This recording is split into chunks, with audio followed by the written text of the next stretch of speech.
Hello everyone, मैं अनुराधा अग्रवाल आज आपका फिर से बहुत बहुत वेलकम करती हूँ। आज मैं अपनी वीडियो काफ़ी दिनों बाद बना रही हूँ, तो इसके लिए बहुत बहुत सॉरी। बट आज से हम फिर से शुरू करते हैं।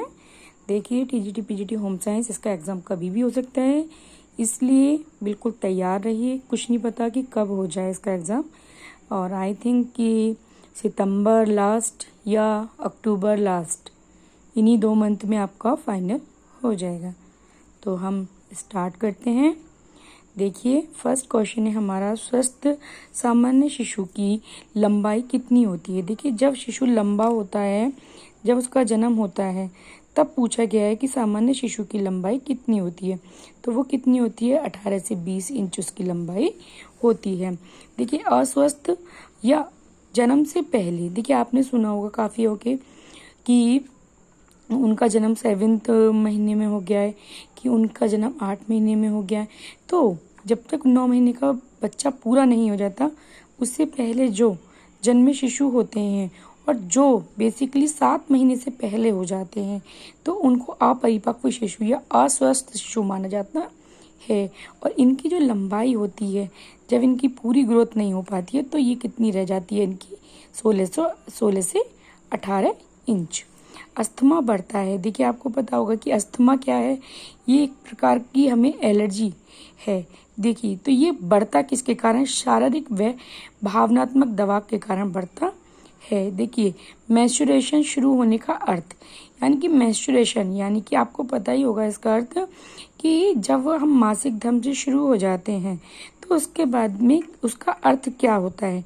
उसका अर्थ यही निकाला जाता है कि स्त्री का जो प्रजनन तंत्र है, यानी कि वो क्या है, पूर्ण रूप से विकसित हो गया है। मासिक धर्म की शुरुआती उम्र क्या होती है। देखिए, भारत की जो जलवायु है वो गर्म है, ये आप सबको पता होगा। इसी कारण से देखा जाता है तो भारत में जो बालिकाएं होती हैं, उनकी जो मासिक उम्र है वो 11 से 13 वर्ष के बीच में शुरू हो जाती है। एमनीरोइया क्या है। देखिए, जब क्या होता है कि मासिक धर्म का बंद हो जाना, यानी कि 45 से 50 के बीच में, और कहीं कहीं 50 के बाद में भी देखा जाता है कि स्त्रियों में मासिक धर्म बंद हो जाता है, उसी को एमनीरोइया कहा जाता है। क्विकिंग, देखिए, जब हमें कब कहते हैं ना कि क्विक हो गया, किसी ने क्विक करा, तो वही चीज़ क्या कहलाती है कि भ्रूण में हलचल, जिससे माँ को ये पता चलता है कि मेरा बेबी स्वस्थ है, उसे ये पता चलता है कि मेरा बेबी मूवमेंट कर रहा है।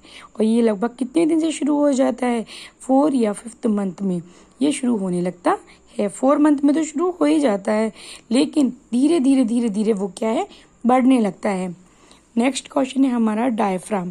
देखिए, डायफ्राम क्या है, पेट के निचले हिस्सा जो होता है, उसको अलग करने वाले भाग को हम क्या बोलते हैं, डायफ्राम बोलते हैं। डायफ्राम पर दबाव किस कारण होता है। देखिए, जब जैसे जैसे गर्भ में शिशु बढ़ता है, वैसे वैसे उसका वजन भी बढ़ने लगता है, जिस कारण से क्या होता है कि अंतिम 5 माह के दौरान जो परिवर्तन होते हैं, और परिवर्तन क्या होता है कि देखिए, जब बच्चा बढ़ेगा तो जो उसमें एम्ब्रियोनिक फ्लूइड भरा हुआ है, उसकी भी मात्रा क्या है, धीरे धीरे बढ़ती है, और जिसका कि प्रभाव या जिसका कि दबाव कहाँ पे देखने को मिलता है, डायफ्राम पर। गर्भावस्था में तीव्र विषाक्तता का कारण।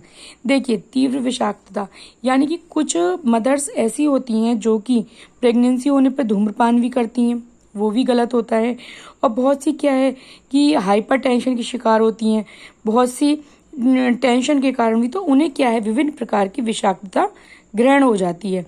लेकिन इसका जो खतरा होता है मुख्यतः किन महीने में होता है, दूसरे माह के अंत में और तीसरे माह के प्रारंभ में। इसमें इसीलिए कहा जाता है कि ये जो मंथ होते हैं, दूसरा और तीसरा, ये बेबी को सेव करने के लिए, बेबी को एक सुरक्षित प्रसव करवाने के लिए बहुत जरूरी होते हैं। प्री एक्लेम्पिया के लक्षण, देखिए आपको पता है एक्सेलेम्पिया, इसका अर्थ क्या है, यानी कि यही बहुत से आजकल गर्ल्स हैं, तो वो क्या कर रही हैं कि बढ़ती उम्र में, वो जब कम उम्र में होती हैं तो जल्दी ही माँ बनने के इच्छुक नहीं होती हैं, लेकिन जहाँ वह 30 क्रॉस करती हैं, तो वो एक साथ या तो उनका जो बच्चे होते हैं, गर्भ में जो बच्चे होते हैं, या तो उन्हें परेशानी देखने को मिलती है, या किसी भी कारण से जुड़वां उत्पन्न हो जाते हैं, या किसी भी कारण से माता क्या होती है, माता मतलब गर्भ ग्रहण तो कर लेती है उसमें, लेकिन बहुत ज़्यादा परेशानियां होती हैं। तो इसीलिए कहा जाता है कि 23-24 की उम्र में मैरिज कर लेना अत्यंत आवश्यक है। नेक्स्ट है विषाक्तता गर्भावस्था के 30 या ये इसमें देखिए, एक मैंने ये इम्पोर्टेंट नोट इसमें यहाँ पे मैंने मेंशन कर रखा है कि जो विषाक्तता है वो गर्भावस्था के 20 से 30 सप्ताह के मध्य ज़्यादा देखी जाती है। और इसमें होता क्या क्या, अधिक सूजन आ जाती है, प्रोटीन का मूत्र में आना, ये सारी की सारी क्या है, ये प्री एक्लैम्पिया यानी कि जो गर्भकालीन जो विषाक्तता है उसके लक्षण माने जाते हैं। Thank you everyone.